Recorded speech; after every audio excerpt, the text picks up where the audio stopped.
Қазағым аман болсын. Қазағым аман сау болсын.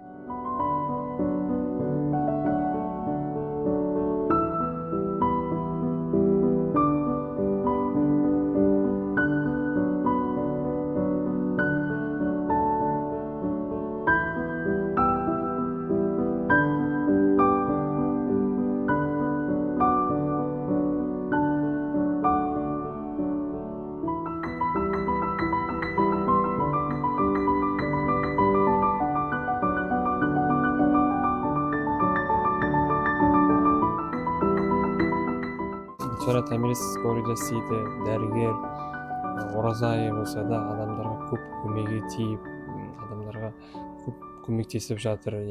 Көптеген қайырымдылық жасап жатыр. Мектептерге барып, жетімдерге көмектесіп, көптеген сыйлық беріп, адамдарға көп көмегі тиіп, адамдарды емдеп жатыр. Мен Асан Рахымжанов Темиртасович Гүлсара Томириске сыйлық алып келдім сол үшін.